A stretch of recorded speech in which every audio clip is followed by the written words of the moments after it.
Two Bella Vista City Council races are headed to runoffs. Early voting starts next week, but in one race, one candidate actually asking residents to not vote for him and choose his challenger instead. 5 News reporter Lauren Spencer tells us why he decided to call it quits and what happens next.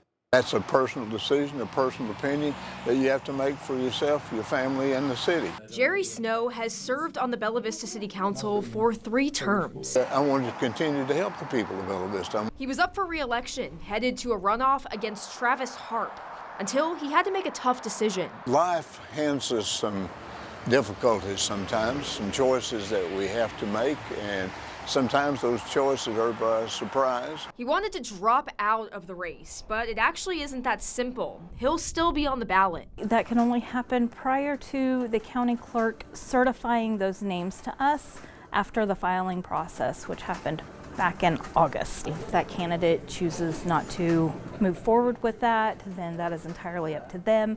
But that doesn't just automatically make the other candidate a winner. But he's passing the torch to his runoff opponent, now endorsing and encouraging residents to vote for Harp. The demographics here in Bella Vista are changing, and I think that our representation should too. In a leadership position, we are often faced with hard decisions, and I can't imagine how hard this decision was for him. And he reminded me, this decision is not about him, it's about the citizens of Bella Vista. And Snow said there's not a better person for the job, even if it is technically his challenger. I know I have big shoes to fill, and I promise to be a good representative for the citizens of Bella Vista. I think Travis Harp is an outstanding young man. He'd be an asset to the city. In Bella Vista, covering news where you live, Lauren Spencer, 5 News.